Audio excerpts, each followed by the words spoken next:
ونتوكل عليه ونعوذ بالله من شرور أنفسنا ومن سيئات أعمالنا من يهده الله فلا مضل له ومن يضلله فلا هادي له ونشهد أن لا إله إلا الله وحده لا شريك له ونشهد أن سيدنا وسندنا ونبينا وحبيبنا وحبيب ربنا وطبيبنا ومولانا محمدا عبده ورسوله أما بعد عن ابن عمر رضي الله تعالى عنهما قال لم يكن رسول الله صلى الله عليه وسلم يدع هؤلاء الكلمات حين يمسي وحين يصبح اللهم إني أسألك العفو والعافية في الدنيا والآخرة اللهم إني أسألك العفو والعافية في ديني ودنياي وأهلي ومالي اللهم استر عوراتي وآمن روعاتي اللهم احفظني من بين يدي ومن خلفي وعن يميني وعن شمالي ومن فوقي وأعوذ بعظمتك أن أغتال من تحتي رواه أبو داود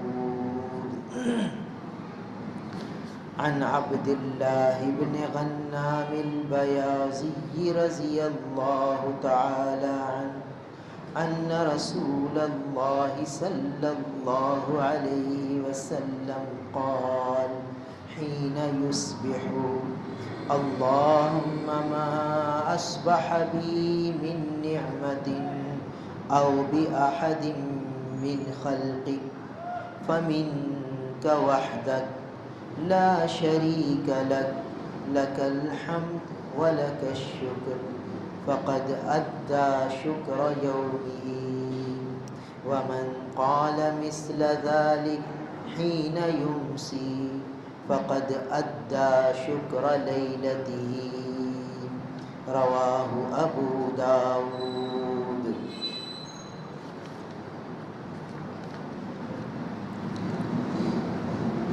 عن عمر رضي الله تعالى عنه قال علمني رسول الله صلى الله عليه وسلم قال قل اللهم اجعل سريرتي خيرا من علانيتي واجعل علانيتي صالحة اللهم إني أسألك من صالح ما تؤتي الناس من الأهل والمال والولد غير الضال والمضل رواه الترمذي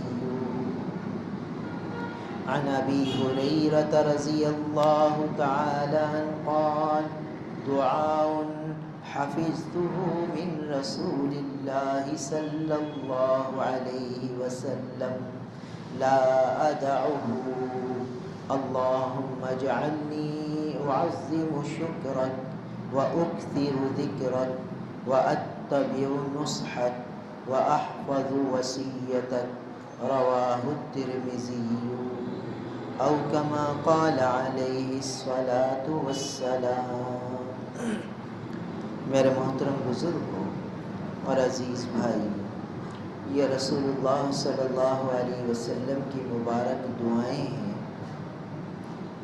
جو امت کو تعلیم کی گئی ہیں، صحابہ کرام رضوان اللہ تعالی علیہم اجمعین نے ان دعاؤں کو سیکھ کر ان کا اہتمام فرمایا تو ہر قسم کی خیر اور بھلائی حاصل کر گئے۔ آج ہمارا زمانہ آیا ہے تو یہ دعائیں آج بھی وہی تاثیر رکھتی ہیں۔ تو جو ان دعاؤں کا اہتمام کرے گا اس کو وہی برکتیں ملیں گی جو اس زمانے میں تھیں۔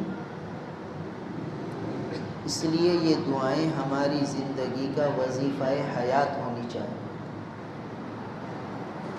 جو دعائیں ہمارے سامنے آ چکی، دیکھنا یہ ہے کہ وہ ہمارے معمولات بن گئے یا نہیں، ہماری زندگی کا حصہ بن گئے کہ نہیں۔ اگر وہ دعائیں ہماری زندگی کا حصہ نہیں بنی تو آپ بنا لیں۔ مرنے سے پہلے یہ دعائیں ہم یاد کر لیں اور اپنی اولادوں کو، اپنے گھر والوں کو یاد کرا دیں۔ جس طرح گھر والوں کی ہر ضرورت کو ہم پورا کرنا اپنی ذمہ داری سمجھتے ہیں، تو ایسے ہی یہ ساری دعائیں گھر والوں کو یاد کرانا یہ بھی اپنی ذمہ داری سمجھی جائے،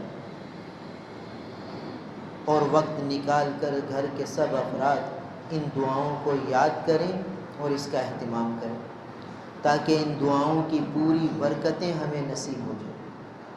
آج ہر مسلمان پریشان ہے، ہر ایک کسی نہ کسی الجھن کا شکار ہے، کسی نہ کسی آفت اور بلا میں مبتلا ہے۔ اب اگر ان دعاؤں کا اہتمام ہو جائے جو رسول اللہ صلی اللہ علیہ وسلم نے تعلیم فرمائی، تو انشاءاللہ ہر قسم کی خیر بھلائی نصیب ہو جائے گی۔ دیکھو اللہ تعالی کافروں کو بھی دے رہے ہیں، نہ مانگنے والوں کو بھی دے رہے ہیں، نہ ماننے والوں کو بھی دے رہے ہیں۔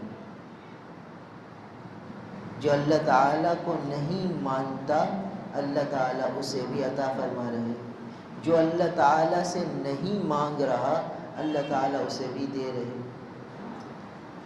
تو جو اللہ تعالیٰ سے مانگے گا اسے اللہ تعالیٰ کیسے محروم کریں گے؟ خوش ہوں گے، مانگنے سے خوش ہوں گے۔ لہٰذا یہ دعائیں ہماری زندگی کا وظیفہ حیات ہونی چاہیے۔ یہ پہلی دعا حضرت عبداللہ ابن عمر رضی اللہ تعالیٰ عنہما سے مروی ہے۔ وہ فرماتے ہیں کہ لم یکن رسول اللہ صلی اللہ علیہ وسلم یدع ہؤلاء الکلمات، کہ رسول اللہ صلی اللہ علیہ وسلم ان کلمات کو کبھی بھی نہیں چھوڑتے تھے، ہمیشہ پڑھتے تھے۔ ہمیشہ رسول اللہ صلی اللہ علیہ وسلم ان دعاؤں کو پڑھتے تھے۔ کس وقت؟ حین یمسی و حین یصبح، جس وقت شام ہوتی تھی، جس وقت صبح ہوتی تھی۔ تو صبح کے وقت بھی رسول اللہ صلی اللہ علیہ وسلم یہ دعا پڑھ لیتے تھے، شام ہوتی تھی تو بھی یہ دعا پڑھ لیتے تھے اور ہمیشہ پڑھتے تھے۔ اور بعض روایت میں آتا ہے کہ رسول اللہ صلی اللہ علیہ وسلم کا معمول اس دعا کا آخر زمانے تک رہا، آخر وقت۔ امام الانبیاء نبی کریم صلی اللہ علیہ وسلم تو اس دعا کو روز پڑھیں، صبح بھی پڑھیں اور شام بھی پڑھیں، اور آخر زندگی تک پڑھتے چلے جائیں، کسی دن اس کا ناغہ نہ کریں۔ یہ عبداللہ ابن عمر فرما رہے ہیں، کبھی نہیں چھوڑتے تھے نبی اس دعا کو۔ کیسی عجیب بات کہ ہم نے کبھی یہ دعا پڑھی ہی نہیں۔ ہمارے آقا کبھی نہ چھوڑیں اور ہم کبھی نہ پڑھیں۔ کتنا ہم اپنے نبی کی تعلیم سے دور ہیں، نبی کی زندگی سے کتنا دور ہیں۔ کتنا ضروری ہے کہ ہم اپنے نبی کی زندگی سے قریب ہو جائیں۔ اب بتائیے کہ جب یہ مبارک دعا ہمارے گھر کا ہر فرد پڑھ لے گا، بچہ بھی پڑھ لے، بڑا بھی پڑھ لے، عورت بھی پڑھ لے، مرد بھی پڑھ لے، تو رسول اللہ صلی اللہ علیہ وسلم سے قرب ملے گا یا نہیں ملے گا؟ اللہ تعالیٰ خوش ہوں گے کہ نہیں ہوں گے؟ آسمان کے فرشتے خوش ہو جائیں گے کہ ارے یہ تو وہی کلمات ہیں جو 14 صدیوں پہلے امام الانبیاء پڑھا کرتے تھے، اور آج 14 صدیوں بعد فلاں گھر سے یہ مہک اٹھ رہی ہے، اس گھر کا ہر فرد یہ پڑھ رہا ہے۔ بتائیے، اور پھر اس گھر پہ کتنی خیریں آئیں گی۔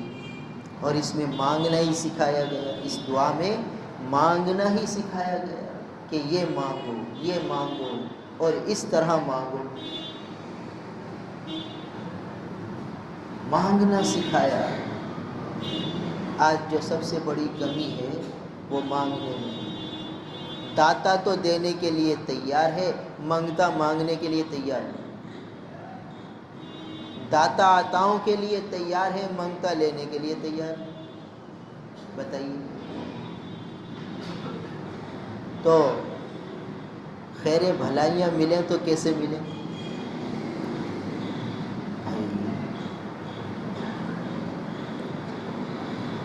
بریانی بڑھ رہی ہے، تقسیم ہو رہی ہے، اور ہمارے پاس شاپر نہیں ہے، تو کیسے لیں گے؟ گرم گرم تو ہاتھ میں پکڑنے سے رہے، لہٰذا کیا کرتے ہیں؟ ڈھونڈتے ہیں کہ کہیں سے شاپر مل جائے، شاپر ملتا ہے پھر اس سے لے لیتے، وہ دے دیتے ہیں۔ تو دیکھیے، ہم نے ہیلا کیا، تدبیر کی تو ہمیں مل گئی بریانی، اور اگر ہم سوچیں کہ یار اب کون شاپر تلاش کرے، کون شاپر لے، بس دیکھ رہے ہیں تو سب کو مل رہی ہے، اس کو نہیں ملے گی، اور تھوڑی دیر میں دیکھ خالی، کچھ بھی نہیں ملے گا اس کو۔ جو کوشش کر کے جو بڑا شاپر لے گا اس کو زیادہ ملے گا، جو بڑا برتن لے گا اس کو زیادہ ملے گی، جو کم برتن، چھوٹا برتن لے گا اس سے کم ملے گی۔ ہم روز دیکھتے ہیں یہ منظر۔ تو وہاں سے عطائیں ہو رہی ہیں، بس لینے کی کمی۔ پھر ہم کہیں کہ ارے ہمارے کام نہیں بن رہے۔ بھائی اس طرح لو جس طرح امام الانبیاء نے لینا سکھایا۔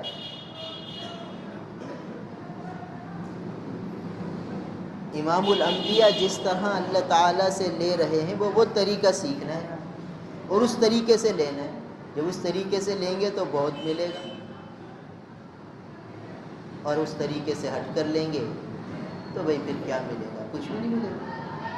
تو دیکھیے یہ پیاری دعا امام الانبیاء کبھی نہیں چھوڑتے تھے، اور آخر تک اس کا اہتمام فرمایا۔ معلوم ہوتا ہے بہت اہم چیز ہے،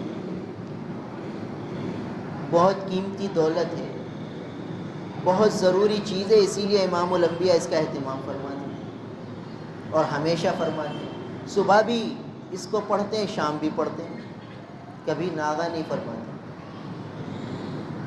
لم یکن یدع، کبھی نہیں چھوڑتے تھے، حدیث کے الفاظ ہیں، ہمیشہ کا معمول۔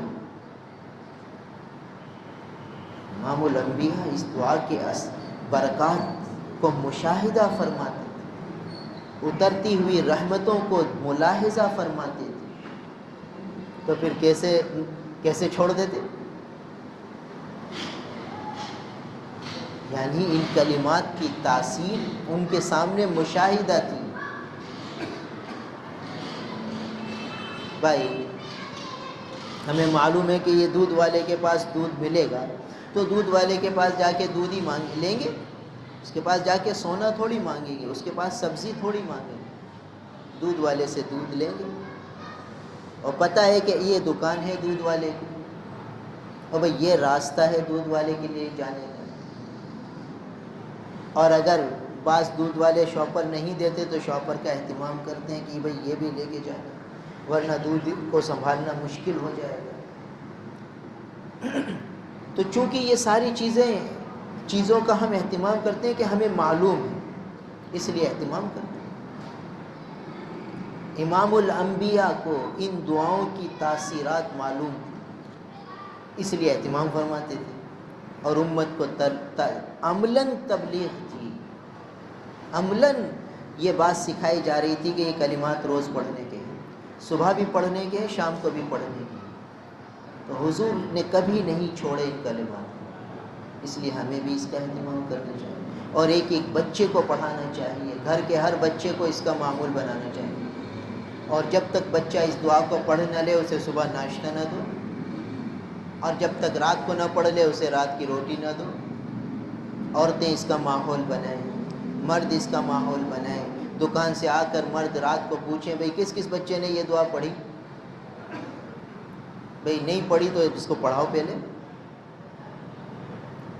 عورتیں ماحول بنائیں گھروں میں، مرد اہتمام کریں، عورتیں اہتمام کریں، تو ہمارے اندر بھی یہ دعائیں وجود میں آ جائیں گی۔ پھر اس کی تاثیر، اس کی برکتیں خود ملاحظہ ہوں گی، آنکھوں سے نظر آئیں گی۔ جن اللہ کے نیک بندوں نے اس کا اہتمام کیا ہے انہوں نے ان کی تاثیریں دیکھی ہیں۔ دیکھیے صحابہ کی زندگی کیسے بدلی، کیسے امن سکون چین سے وہ لوگ رہے، کیسی ان کے درمیان آپس میں محبتیں تھیں، کیسا ان کا سکون، ان کو زندگی میں سکون تھا، ان کی زندگی کیسی جنت نظیر تھی۔ کیوں نہ ہوتی کہ امام الانبیاء کی تعلیمات پر پورا عمل کیا۔ جب پورا عمل کیا تو پوری برکتیں ملی۔ تو آج ہمیں بھی ان دعاؤں کا اہتمام کرنا ہے، رسول اللہ صلی اللہ علیہ وسلم کی تعلیمات پر عمل پیرا ہونا ہے۔ پھر کیا ہوگا؟ پھر برکتیں ملیں گی، پھر خیریں ملیں گی۔ بھئی پہلے بھی یہ بات بتائی کہ ایک آدمی ان کا اہتمام کرے گا اس کو برکتیں ملیں گی، ایک گھر اس کا اہتمام کرے گا اس گھر کو برکتیں ملیں گی، ایک محلے والے اس کا اہتمام کریں گے محلے والوں کو برکت ملے گی، پورے ملک والے اس کا اہتمام کر لیں گے تو پورے ملک والوں کو برکتیں ملیں گی۔ بھئی یہ تو دینے والا داتا تیار ہے دینے کے لیے، بس مانگنے والوں کی کمی ہے، مانگتے مانگ نہیں رہے ہیں، مانگتے مگر مانگ نہیں رہے۔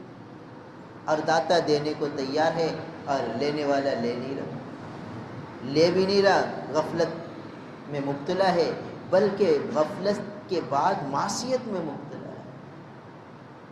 دینے والا دینے کو تیار ہے، یہ منہ موڑ کے کھڑا ہوا، اور دینے والے کی ناراضگی والے کاموں میں لگا ہوا۔ جس کام، جن باتوں سے، جن اعمال سے دینے والا ناراض ہوتا ہے اس میں زیادہ لگے ہوئے، تو دینے والے کی طرف پیٹھ کر لی، منہ موڑ لیا ان سے، اور وہ ہر اس کام کو اختیار کیا ہوا ہے جس سے وہ ناراض ہوتا ہے۔ تو بتاؤ پھر وہ بھی منہ موڑ لیں گے، وہ داتا ہی جب منہ موڑ لے تو پھر کیا رہا، کیا بچا؟ تو بھائی اللہ معاف فرمائے، ہم سب سے اللہ تعالیٰ راضی ہو جائیں۔ آج اللہ تعالیٰ نے ہم سے منہ موڑ لیا گویا۔ اسی وجہ سے دیکھیے گھر گھر پریشانی، گھر گھر نفرتیں، گھر گھر توڑ، گھر گھر الجھنیں، پریشانیاں، عمومی فضا ایسی۔ کیوں؟ اس لیے کہ دینے والا جب دینے کو تیار تھا تو لینے والے نے لیا نہیں، الٹا اور معصیت اور ان کی نافرمانی میں لگ گئے، اور ان کی ناراضگی والے کاموں میں لگ گئے، تو پھر انہوں نے بھی منہ موڑ لیا۔ اور بھائی جب انہوں نے منہ موڑا تو بتائیے اب حوادث، پریشانیاں، الجھنیں اور بیماریاں اور تکلیفیں اور حادثات اور ناگہانیاں، آفتیں، بلائیں، وہ سب آئیں گی، اور اللہ بچائے آ رہی ہیں۔ تو بھائی رسول اللہ صلی اللہ علیہ وسلم امت پر بڑے شفیق، امت کے لیے بڑے مہربان، امت کے لیے بہت تڑپنے والے، انہوں نے یہ دعائیں ہمیں سکھا دیں۔ آج بھی ان دعاؤں میں برکت ہے، آج بھی ان دعاؤں میں تاثیر ہے۔ اگر آج ہم ان دعاؤں کو پورے اہتمام سے کرنے والے بن جائیں تو پھر اس کی برکتیں آنکھوں سے نظر آئیں۔ آج بھی بہت سے لوگ جو اللہ کے نیک بندے ہیں وہ ان دعاؤں کا اہتمام کر رہے ہیں، اللہ تعالیٰ انہیں نواز رہے ہیں، ان کی زندگیاں عافیت، امن، چین سے گزر رہی ہیں۔ تقدیر کی پریشانیاں آتی ہیں تو وہ دل میں جگہ نہیں پکڑتی، وہ اوپر ہی اوپر رہتی۔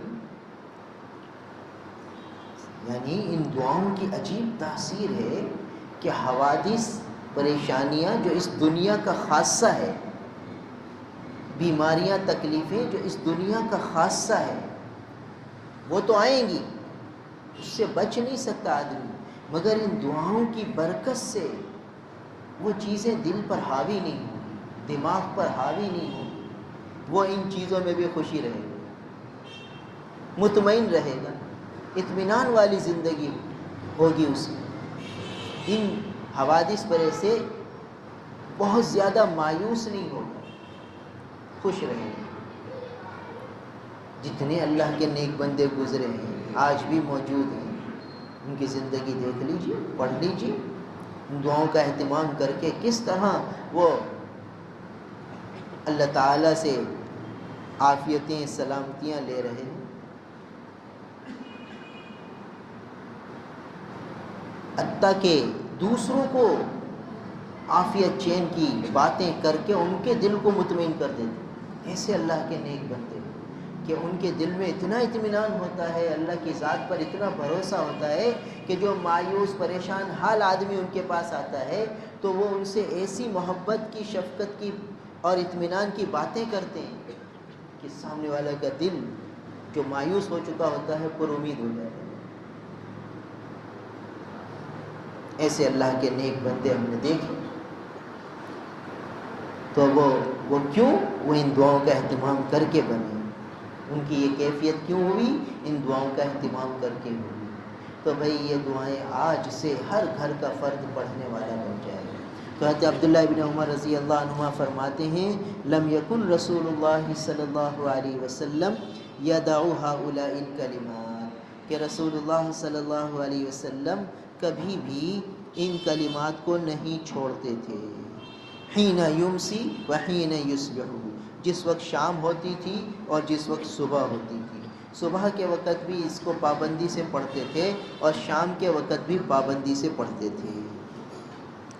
اب وہ کلمات کیا ہیں؟ اللہم انی اسألک العفو والعافیہ فی الدنیا والآخرہ، یا اللہ میں آپ سے عفو کا سوال کرتا ہوں، معافی کا اور عافیت کا سوال کرتا ہوں دنیا میں اور آخرت میں۔ اللہم انی اسألک العفو والعافیۃ فی الدنیا والآخرہ، یا اللہ میں آپ سے معافی اور عافیت مانگتا ہوں دنیا میں اور آخرت میں۔ یہ دعا کا ایک حصہ۔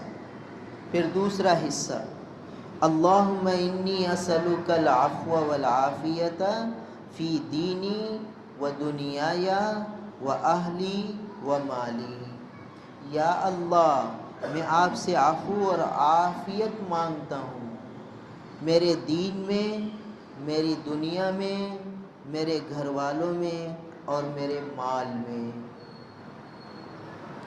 اہل بھی آ گیا، مال بھی آ گیا، دنیا بھی آ گئی، دین بھی آ گیا، چاروں چیزوں میں عفو اور عافیت مانگ لی۔ پہلے دنیا اور آخرت میں عفو و عافیت مانگی، پھر چاروں چیزوں میں عفو و عافیت مانگ لی۔ اب تیسرا حصہ اس دعا کا، اللہم استر عوراتی،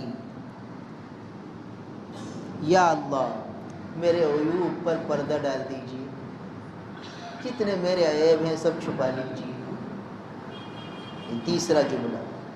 وآمن روعاتی، یہ چوتھا، آمن روعاتی، یا اللہ جو مجھے گھبراہٹ ہے، جو مجھے تشویشات ہیں، جو مجھے مستقبل کے اندیشے ہیں، ان سب سے امن دے دیجیے،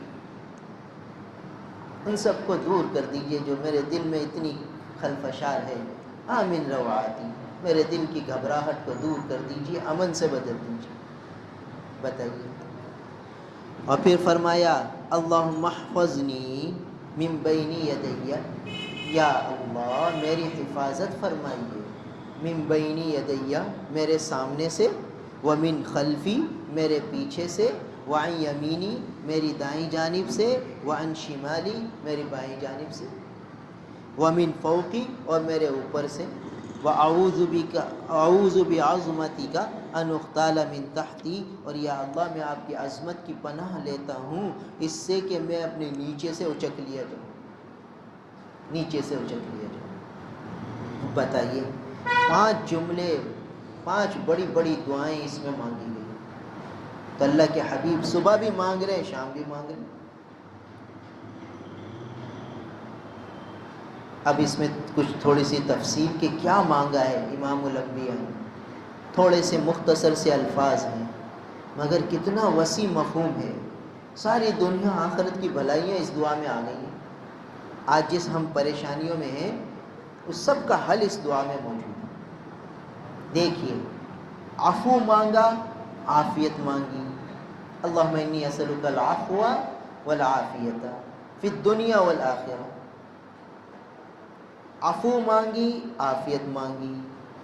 عفو کیا ہے، عافیت کیا ہے؟ عفو کے معنی ہے معاف کرنے کے، یا اللہ دنیا میں معاف کر دیجئے اور آخرت میں معاف کر دیجئے۔ بھائی جس کو معافی مل گئی، جس کو معافی مل گئی، بتائیے اسے کیا چاہیے؟ اور یہ معافی ہر اعتبار سے ہے۔ حقوق اللہ میں کوتاہی کی بھی معافی، حقوق العباد میں بھی کوتاہی کی معافی، اعمال صالحہ میں جو کمی کوتاہی ہو گئی اس کی بھی معافی، اور معاملات معاشرت میں جو کمی کوتاہی ہو گئی اس کی بھی معافی۔ جتنے اللہ تعالیٰ کے حقوق ہماری طرف متوجہ ہیں ان میں جو ہم سے کمی کوتاہی ہو رہی ہے اس میں معافی۔ بتائیے، دنیا کے اندر جو ہم سے خطائیں لغزشیں ہو رہی ہیں سب کی معافی مانگی جا رہی ہے، پھر دنیا والآخرہ، اور یا اللہ آخرت میں بھی مواخذہ نہ ہو یہ ساری چیزوں کی۔ اب دنیا میں معافی کے کیا معنی؟ دنیا میں معافی کا مفہوم یہ نکلا کہ یا اللہ جو میری معصیتیں ہیں، نافرمانیاں ہیں، اس کا جو وبال ہے، اس کا جو مکافات عمل ہے، یا اللہ معاف کر دیجئے تاکہ اس سے میں بچ جاؤں۔ کیونکہ اگر معافی نہیں ملی تو بھائی گناہوں کی، نافرمانیوں کی دنیا میں بھی پکڑے، آخرت میں بھی پکڑے۔ تو امام الانبیاء صبح بھی اللہ سے یوں فرما رہے ہیں۔ امام الانبیاء کو معافی کی ضرورت ہی کیا تھی؟ تو امت کو تعلیم دے رہے ہیں، بخشائے نبی، بخشائے نبی، وہ اللہ سے یوں فرما رہے ہیں، اللہم ما عبدناک حق عبادتی، اللہم ما عرفناک حق معرفتی۔ تو امام الانبیاء امت کو تعلیم فرما رہے ہیں کہ بھائی تم سے جو کوتاہیاں ہو جاتی ہیں اس کی معافی مانگو یا اللہ دنیا میں بھی، تاکہ اس کا کوئی وبال، اس کا کوئی ری ایکشن ہم تک نہ آئے۔ بتائیے کتنی، صبح بھی کتنی کوتاہیاں ہو جاتی ہیں، شام میں کتنی کوتاہیاں ہو جاتی ہیں،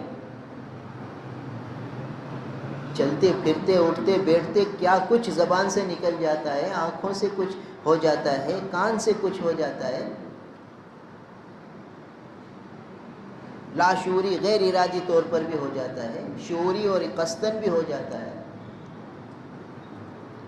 تو یا اللہ دنیا میں بھی معاف کر دیجیے کہ اس کا کوئی وبال، اس کی کوئی مکافات عمل وہ ہم پر مسلط نہ ہو۔ تو معافی دنیا میں ہو گئی اور آخرت میں بھی کوئی پکڑ نہ ہو۔ یا اللہ آخرت کے اعتبار سے بھی عفو چاہیے، دنیا میں بھی عفو چاہیے، آخرت میں بھی عفو چاہیے۔ اللہم انی اسألک العفو، یہ وہی عفو ہے جو امام الانبیاء نے صدیقہ کائنات کو فرمایا تھا کہ لیلۃ القدر میں مانگو، اللہم انک عفو تحب العفو فاعف عنی، فاعف عنی۔ وہی عفو یہاں ہے۔ صدیقہ کائنات کو فرمایا کہ لیلۃ القدر میں یہ مانگو، اور خود روز صبح شام کا اہتمام، کبھی یہ دعا نہیں چھوڑنا۔ تو دنیا میں عفو اور آخرت میں عفو۔ اب دنیا میں عفو مل گیا تو ہر نالائکی، ہر نافرمانی کے وبال سے آدمی بچ گیا، اور آخرت میں عفو سے آخرت کے وبال اور آخرت کی سزا، آخرت کی پکڑ سے بچ گیا۔ اور دوسرا عافیت، اللہم انی اسألک العفو والعافیت فی الدنیا والآخرہ۔ تو عافیت کیا ہے؟ عربی کے بعض لفظوں میں بہت وسیع مفہوم چھپا ہوتا ہے. لفظ مختصر، لفظ چھوٹا سا، مگر معنی وسیع. ایک عافیت کا لفظ ہے، ایک برکت کا لفظ ہے، ایک سلامتی کا لفظ ہے. یہ چھوٹے چھوٹے جملے، چھوٹے چھوٹے لفظ. سلامتی، السلام علیکم، تم پر سلامتی ہو. تو سلامتی میں بڑا وسیع مفہوم ہے. بارک اللہ لک، برکت کا لفظ، اس میں بڑی وسیع معنی ہے. اور عافیت، اس میں بڑا وسیع مفہوم ہے عافیت کے اندر. تو عافیت دنیا میں بھی چاہیے اور عافیت آخرت میں بھی چاہیے. بتائیے اب عافیت کا مفہوم کیا ہے؟ یا اللہ، دنیا میں تو عافیت کا مفہوم یہ نکلا کہ کوئی بیماری نہ ہو. دیکھیے کیسی کیسی بیماریاں آج کل ہو گئی ہیں. جو آدمی یہ روز دعا پڑھے گا، امید ہے اللہ کی ذات سے اسے ہیپاٹائٹس بھی نہیں ہوگا، اسے کینسر بھی نہیں ہوگا، اسے کوئی موذی مرض نہیں ہوگا. جب عافیت مانگ لی تو یہ موذی امراض کیسے ہو سکتے ہیں؟ اور تقدیر میں لکھا ہوا تو پھر اس کی تکلیفات سے حفاظت ہو جائے گی. یعنی اس مرض سے اللہ تعالیٰ اس کو تکلیف کی شدت میں کمی کر دے. بہت سے اور بعض اوقات عافیت ملتی نظر آتی ہے کہ بہت سے لوگوں کو ڈاکٹر کہتے ہیں ارے تم کو اتنی شدت کا مرض ہے اور تم ایسے چل پھر رہے ہو. ہماری تو عقل میں نہیں آتی بات. یہ عافیت ہے، یہ ہے عافیت کہ مرض ہے، ڈاکٹر دیکھ رہے ہیں. دیکھیے بھائی تمہارے 3 وال بند ہیں، دل کے 3 وال تمہارے بند ہیں، اور ہمیں حیرت ہے تم بھاگ رہے ہو، چل رہے ہو، پھر رہے ہو، کھا رہے ہو، پی رہے ہو. بھائی یہ کیسے؟ اکثر لوگ بتاتے بھائی ڈاکٹر کہہ رہے ہیں، بڑی تعجب ہو رہا ہے. یہ عافیت ہے. دیکھ مرض موجود ہے، ڈاکٹر کہتے ہیں کہ اس طرح 3 وال جس کے بند ہوں وہ چل نہیں سکتا، وہ تو بستر پہ پڑ جاتا ہے، اور تم چل رہے ہو، پھر رہے ہو، بھاگ رہے ہو، دوڑ رہے ہو. تو مرض موجود ہے، شدت اللہ نے ختم کر دی. یہ عافیت ہے. ارے اس کو اتنا بخار، اس بخار میں تو لگ بٹ دماغ پھٹ جاتا ہے، دماغ کی نس پھٹ جاتی ہے. دیکھیے بخار ہے، بخار کی شدت ناپی جا رہی ہے، مگر جو اس سے جو شوٹ ہوتا تھا، جو نقصان ہوتا تھا، ڈاکٹر کہہ رہے ہیں ہونا چاہیے، وہ نہیں ہو رہا. یہ عافیت ہے. تو ہم لوگ مشاہدہ کرتے ہم کہ بھئی ڈاکٹروں نے کہا کہ بھئی اس مرض میں تو، اس حالت میں تو آدمی بس مر جاتا ہے، تم گھوم پھر رہے ہو. یہ عافیت ہے. تو تقدیر کی لکھی تکلیف آئی تو اس کی شدت سے اللہ بچا لے. یہ ہے عافیت کا مفہوم. مقدر کی پریشانی آئی تو اللہ تعالیٰ اس کی شدت سے بچا لے. تو عافیت کے مفہوم میں کیا نکلا کہ اللہ تعالیٰ بیماریوں سے بچا لے، قرض کے بوجھ سے بچا لے، ناگہانیوں سے بچا لے، آفات سے بچا لے، ذہنی الجھنوں سے بچا لیں، کاروبار میں نقصان سے بچا لیں، خرید و فروخت میں نقصان سے بچا لیں. یہ سب عافیت کے مفہوم میں داخل ہے. بعض اوقات کیا ہوتا ہے، بہت بڑا نقصان ہو جاتا ہے آدمی کو، اور کچھ عرصے بعد بہت زیادہ فائدہ بھی ہو جاتا ہے، اور وہ نقصان اس کے دل پر حاوی نہیں ہوتا. تو یہ دیکھیے نقصان ہو رہا ہے مگر وہ حاوی نہیں ہو رہا اس کے دل پر. اور یہی نقصان کسی دوسرے کو ہوتا ہے، اس کو ہارٹ اٹیک ہو جاتا ہے، وہ بالکل گھر میں بیٹھ جاتا ہے، ہوش اڑ جاتے ہیں اس کے. دیکھیے تو عافیت کیا ہے کہ الجھنیں ہیں، پریشانیاں ہیں، تکلیفیں ہیں، بیماریاں ہیں، مگر ان میں شدت نہیں، سہولت سے وقت اللہ تعالیٰ گزار دیتے. یہ ہے عافیت.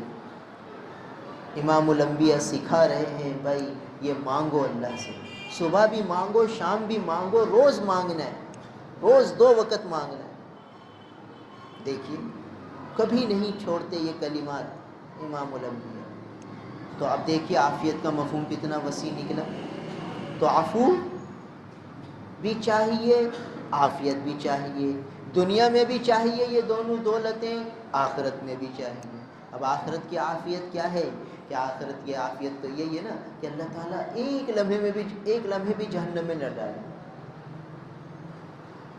اور آخرت کی عافیت یہ کہ بھئی جیسے ہی قبر میں گئے بس سکون سے لیٹ گئے، جنت کی کھڑکی کھل گئی، اعلان ہوا کہ افرشوہ من الجنہ وَأَلْبِسُوهُ مِنَ الْجَنَّةِ وَافْتَحُوا لَهُ بَابًا إِلَى الْجَنَّةِ۔ بھائی اس کے لیے ایک دروازہ جنت کا کھول دو، اس کے لیے بستر بچھا دو جنت کا، اس کو جنت کا لباس پہنا دو۔ یہ ہے عافیت، آخرت کی عافیت ابھی سے شروع ہوگی کہ کوئی گھبراہٹ نہیں، کوئی بے چینی نہیں، منکر نکیر آ رہے ہیں اطمینان سے جواب دے رہے ہیں۔ یہ ہے عافیت آخرت کی۔ امام الانبیاء سکھا رہے روز مانگنے کی چیز ہے یہ عافیت، کہ آخرت میں عافیت مل جائے۔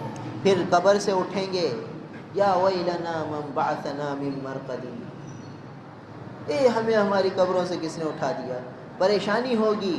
اس وقت اللہ تعالیٰ اس کو پریشانی سے بچیں۔ اس وقت کی عافیت یہ ہے کہ قبروں سے نکلیں گے تو ہوش اڑے ہوئے ہوں گے، اس وقت اس کے ہوش نہیں اڑیں گے جس کو عافیت مل جائے۔ پھر میدان حشر ہوگا تو اس وقت کی عافیت یہ ہے کہ اس وقت پسینے سے محفوظ ہوگا، شدت سے محفوظ ہوگا، اور عرش الہی کے سائے میں ہوگا۔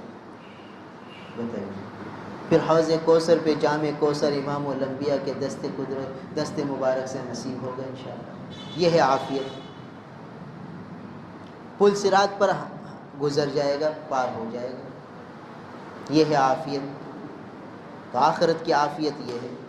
دائیں ہاتھ میں اعمال نامہ مل جائے گا، یہ آخرت کی عافیت ہے۔ یہ سارے مناظر بار بار سوچنے ہیں، قبر کی منزل، قبر سے اٹھنے کی منزل، میدان حشر کی منزل، اور اعمال نامہ ملنے کی منزل، کیسے کیسے ہولناک مناظر ہیں، دنیا میں اس کا تصور بھی نہیں ہو سکتا۔ دنیا کی ساری پریشانیاں ایک طرف رکھ دو، آخرت کی ان ہولناکیوں کے ذرے کے برابر بھی نہیں۔ ایسی ہولناکیاں آنے والی ہیں، امام الانبیاء نے جو تفصیلات بتائی ہیں احادیث مبارکہ میں موجود ہیں۔ تو اس وقت کی عافیت مانگنا کتنا ضروری ہے۔ تو آخرت کا لفظ ہمیں آتا ہے، آخرت کے اندر یہ جو منازل چھپے ہوئے ہیں، بتائیے جب اس کا تذکرہ ہوتا ہے جب دل کانپتا ہے، ورنہ تو آخرت میں دیکھیں گے بھائی، ایسے کہہ دیا جیسے کہ بھائی آخرت میں تو کوئی کچھ ہونا ہی نہیں ہے۔ آخرت کے لفظ میں یہ ساری گھاٹیاں، یہ سب موجود۔ بتائیے جو لوگ قبر میں چلے گئے،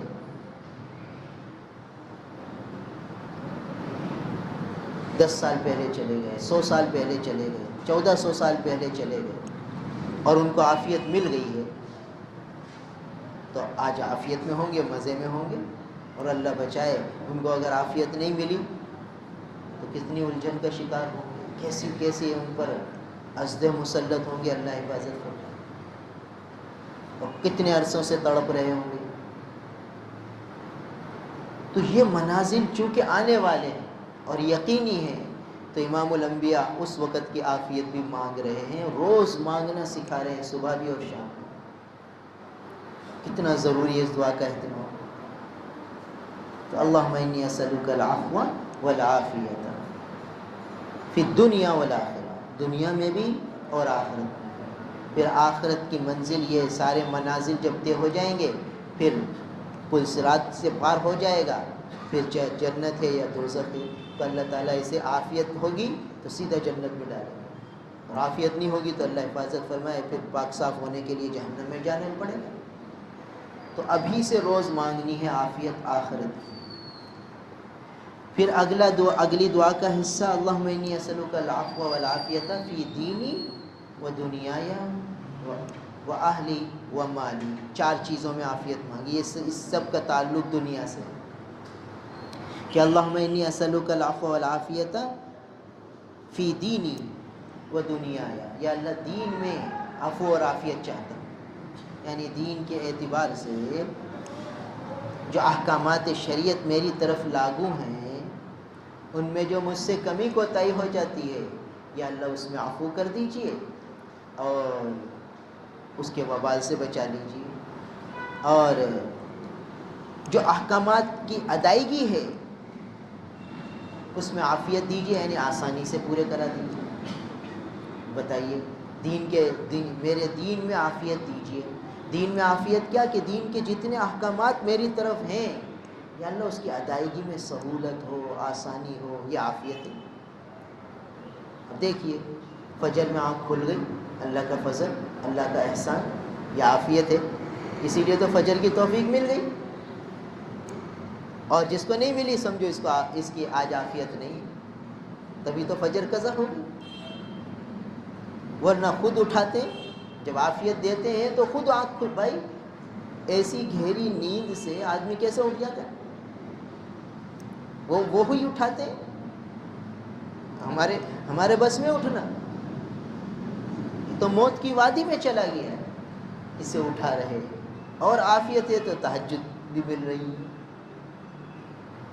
اور عافیت ہے قرآن پڑھ رہا ہے، اور عافیت ہے دعائیں مانگ رہا ہے.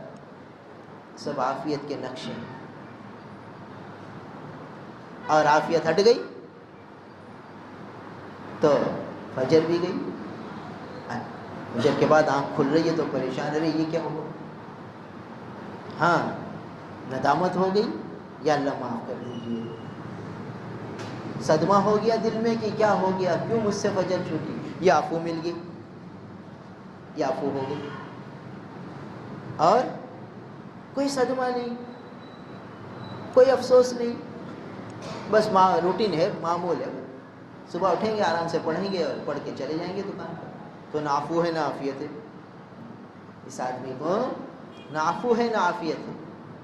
فجر قضا ہو گئی اور پھر اس نے قضا کر بھی لی یا نہیں کی اور ایسے ہی دکان پہ چلا گیا، تو یہ عفو اور عافیت اس کو نہیں ملی.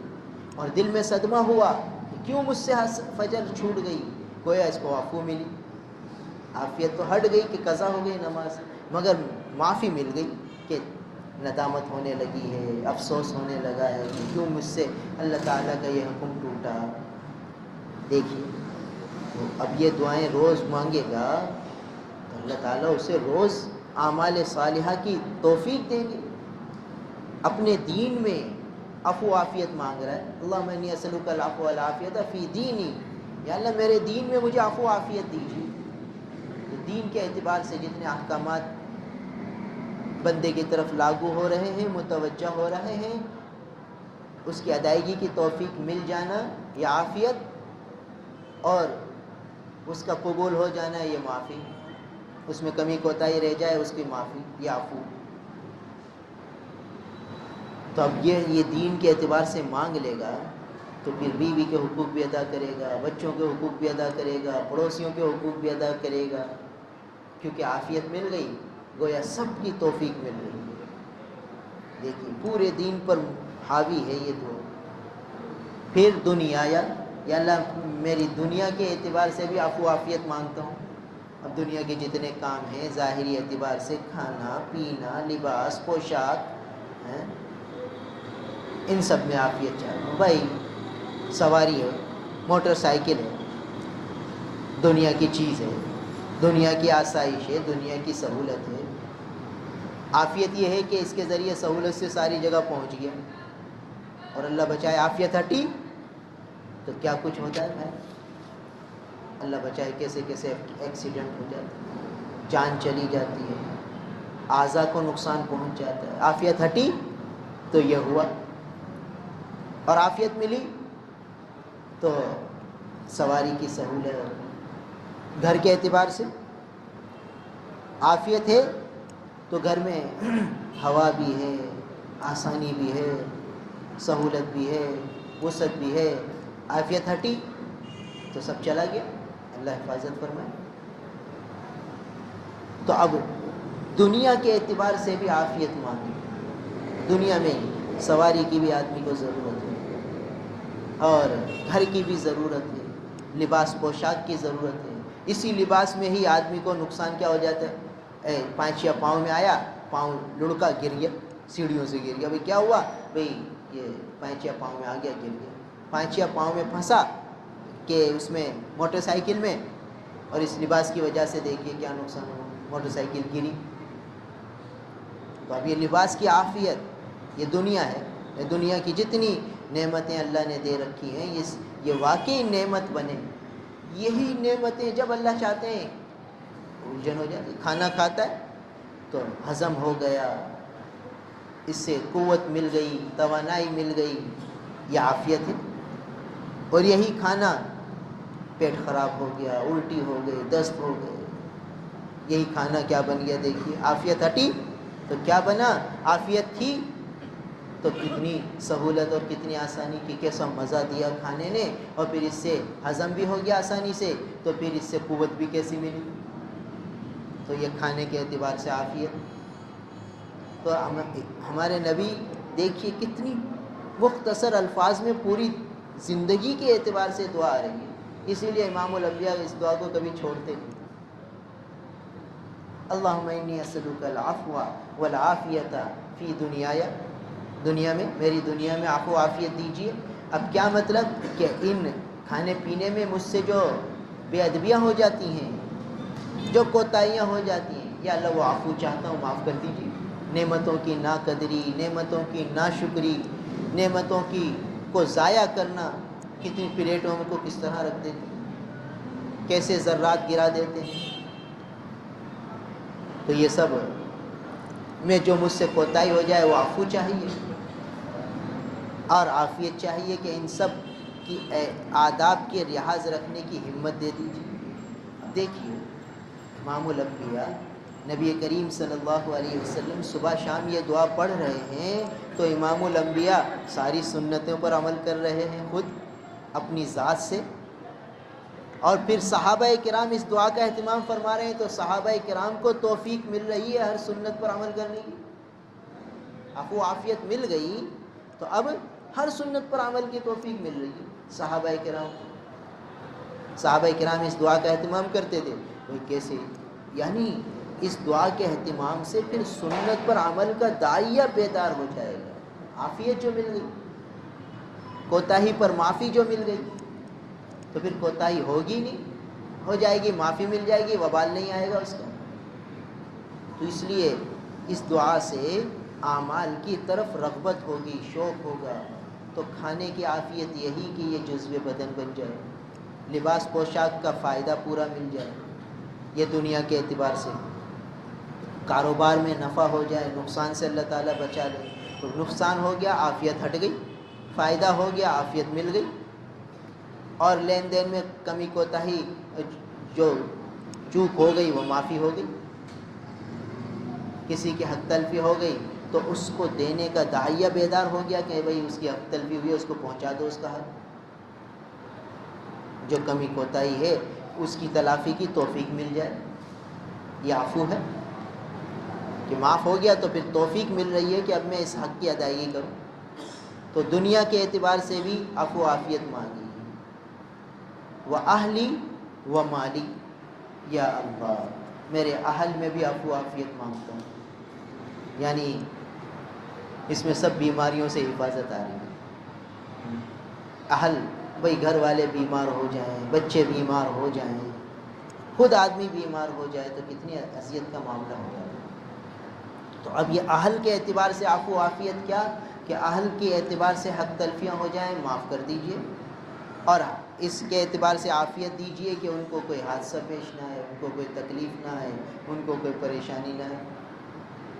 تو اہل کے اعتبار سے بھی عافیت ہو گئی، عفو ہو گئی، وہ مالی، اور میرے مال میں بھی عفو عافیت دیجئے۔ تو مال میں بھی، اب مال میں عفو عافیت کیا کہ مال حلال طریقے سے ملے اور صحیح جگہ خرچ ہو۔ ایک بزرگ تھے تو وہ اپنے مال کے 3 حصے کرتے تھے. ایک حصہ اللہ کے لیے نکال دیتے تھے, ایک حصہ گھر والوں پہ خرچ کرتے تھے, ایک حصے کو تجارت میں لگاتے تھے, خوب خرچ کرتے تھے. ایک دنیا دار تاجر ان کے پاس آیا, کہنے لگا کہ حضرت میں بھی کچھ صدقہ دینا چاہتا ہوں. انہوں نے فرمایا کہ بھائی پہلے اپنی آمدنی کو پاک تو کر, پاک کرے گا تو پھر صدقہ قبول ہوگا, ورنہ تھوڑی قبول ہوگا. انہوں نے کہا نہیں حضرت بس آپ مجھے بتاؤ میں کہاں خرچ کروں. کہا بھائی پہلے پاک کر اس کو. کہنے کہ بس حضرت جو ہے میرے پاس میں تو اس کو ہی خرچ کرنا چاہتا ہوں, آپ بتائیے میں کہاں خرچ کروں. کہا اچھا تو یوں کر, یہاں سے میرے گھر سے نکل, جو تجھے پہلا آدمی ملے وہ اس کو تو دے دینا جو دینا ہے تجھے. انہوں نے کہا بہت خوش ہو گیا کہ چلو حضرت نے بتا دیا کہ وہاں جب خرچ کر لوں. یہ نکلا تو ایک نابینا فقیر ملا, اندھا فقیر, نابینا فقیر, صدائیں لگا رہا تھا کہ بھئی کچھ مدد کرو. اس نے بہت ساری رقم اس کو دے دی کہ بھئی حضرت نے فرمایا تھا جو ملے اس کو دے دینا. اس کو دے کر چلا گیا وہ. اچھا دوسرے دن وہاں سے گزر رہا تھا تو دیکھا کہ یہ فقیر ایک ہوٹل پہ بیٹھا ہوا اپنے دوست کے ساتھ باتیں کر رہا تھا. تو یہ چلا گیا چپکے سے باتیں سننے لگا. تو فقیر کہنے لگا بھائی کل تو بڑا مزہ آیا, میں یہاں کھڑا ہوتا ایک آدمی گزرا, اس نے مجھے بہت سارے پیسے دیے, تو میں نے رات جو ہے وہ ایک فاحشہ کے ساتھ گزاری اور شراب بھی پی. فاحشہ کے ساتھ رات گزاری اور شراب بھی پی. ساری رات شراب کباب میں گزری, بڑا مزہ آیا. پریشان ہو گیا, دوڑا دوڑا حضرت کے پاس آیا. حضرت آپ نے کہا تھا کہ فلاں کو دے دینا, اندھا تھا, فقیر تھا, محتاج تھا, میں نے اس کو دے دیا. تو میں اسی لیے تو کہتا تھا کہ کمائی پاک کرو, تمہاری کمائی پاک نہیں تھی وہاں چلی گئی.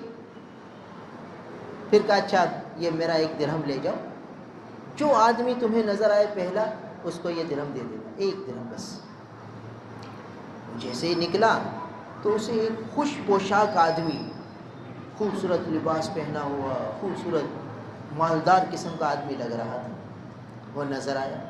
انہیں جا کے سلام کیا اور کہا حضرت میں آپ کو یہ ہدیہ دینا چاہتا ہوں, 1 درہم آپ قبول کر لیں. تو اس نے پہلے تو منع کیا, پھر کہا اچھا آپ اصرار کرتے ہیں تو ٹھیک ہے, اللہ آپ کو جزائے خیر دے. یہ کہہ کے رکھ لیا وہ درہم.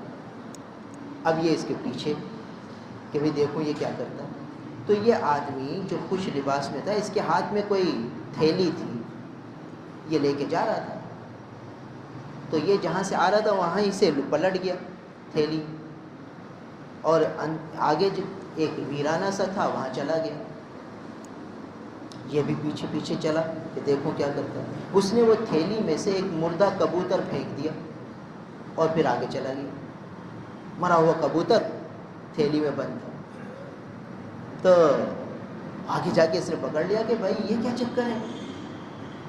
کہنے لگا بھائی بات یہ ہے کہ میرے گھر میں فاقہ تھا, 3 دن سے فاقہ ہے, بچے بھوک سے بلبلا رہے ہیں, تو مجھ سے ان کی بھوک دیکھی نہ گئی. 3 دن کا فاقہ ہو گیا تو میں نے سوچا کہ چلو اب کچھ انتظام کروں. تو یہ مرا ہوا کبوتر مجھے یہیں میرا ملا تھا مرا ہوا, تو میں نے اس کو اٹھا لیا کہ چلو اب فاقے کی حالت ہے تو شریعت میں اس وقت مردار کھانے کی گنجائش ہوتی ہے, مگر اللہ آپ کو جزائے خیر دے کہ آپ نے مجھے یہ درہم دیا ہے تو میں نے یہ مردار پھینک دیا. اب اس درہم سے اپنے بچوں کا کھانا لوں گا اور تاکہ ان کے پیٹ پوجا ہو جائے گی. وہ آیا حضرت کے بعد, میں نے کہا دیکھو یہ حلال کی برکت ہے, حلال مال کہاں جا رہا ہے اور حرام مال کہاں جا رہا ہے.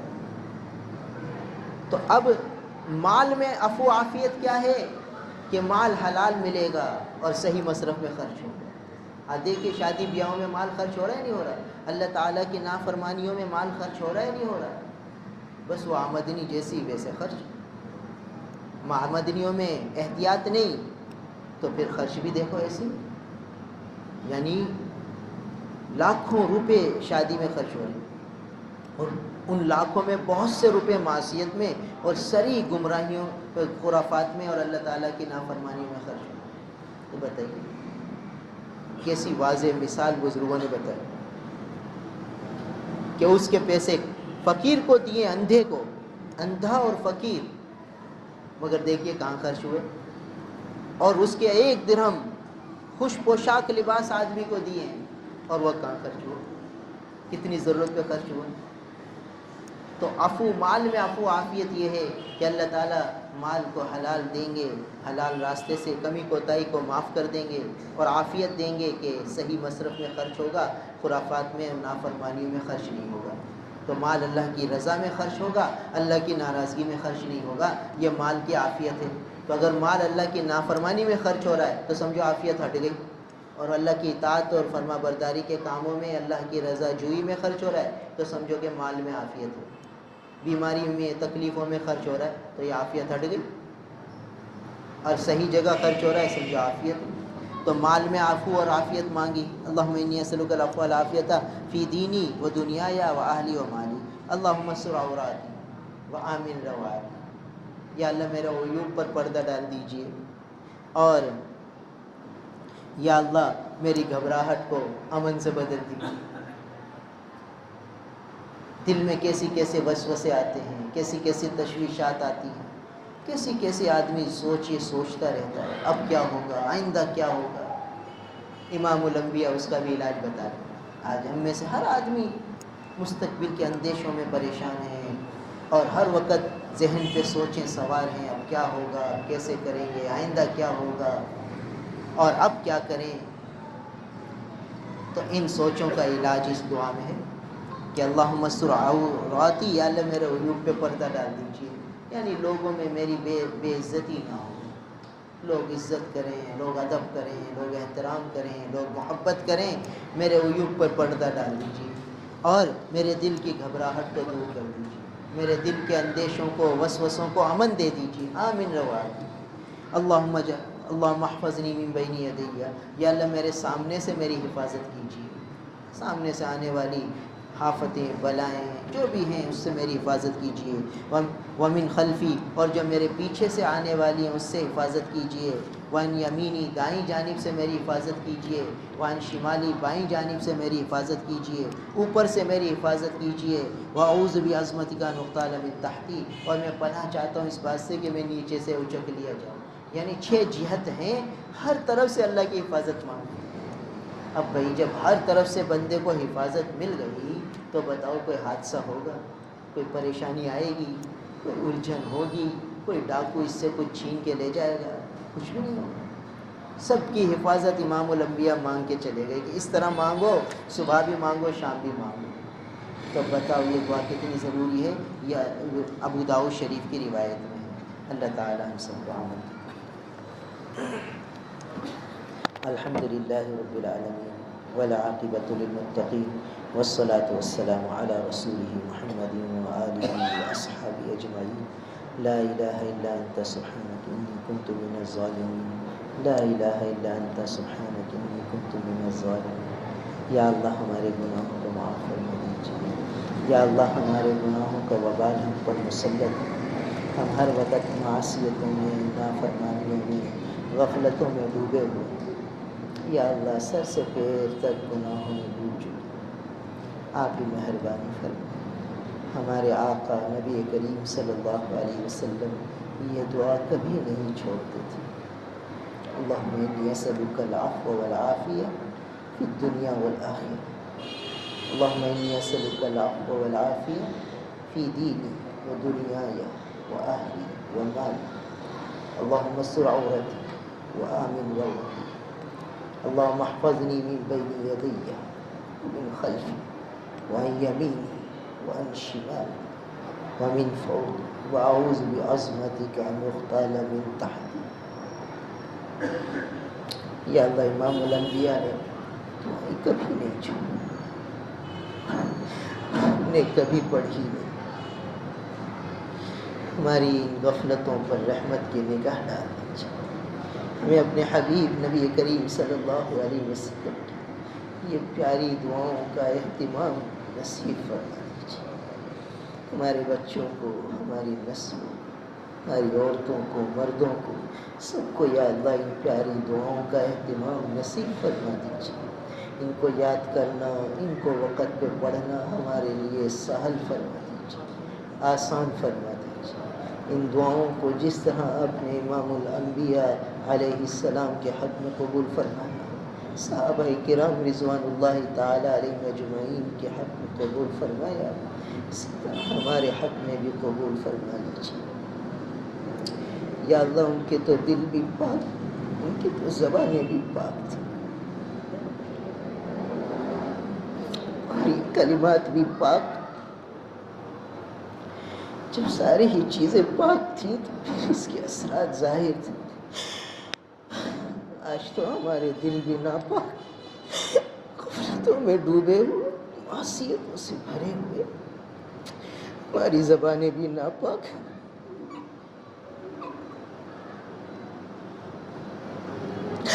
یا اللہ ناپاک زبانوں سے، ناپاک دل سے یہ پاک کلمات لیں گے تو یا اللہ آپ اس سے ہمیں محروم نہ فرما۔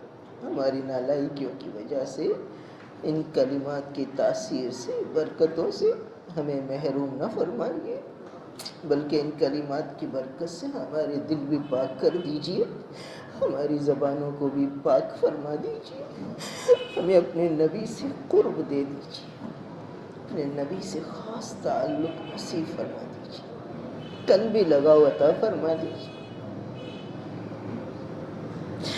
سب محبتوں سے زیادہ اپنے حبیب کی محبت ہمارے قلب و جگر میں بھر دیجیے، دل کی گہرائیوں میں اتار دیجیے، محروم نہ فرمائیے۔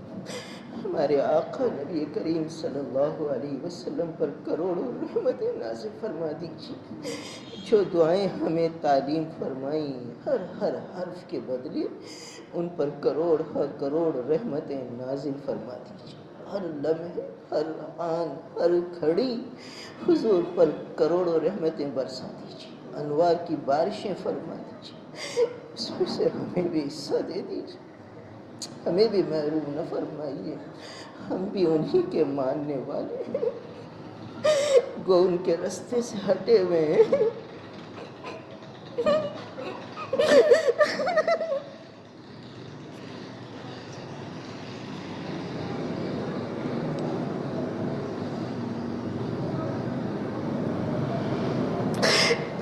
معاف یا اللہ معاف فرما دیجیے، کامل اتباع اپنے حبیب کی ہمیں نصیب فرما دیجیے، ہماری تصنع کو، ہمارے بناوٹ کو، ہماری ریاکاریوں کو، سب کو معاف فرما دیجیے، یا اللہ سب کو معاف فرما دیجیے، مواخذہ نہ فرمائیے، سارے تصنع کو، ساری بناوٹ کو معاف فرما دیجیے، ساری ریاؤں کو معاف فرما دیجیے، وہ اخلاص دیجیے جو آپ کو پسند آ جائے، وہ تعلق دیجیے جو آپ کو پسند آ جائے، ہماری نالائکیوں پر ستاری فرما دیجیے، کرم فرما دیجیے، مہربانی فرما دیجیے۔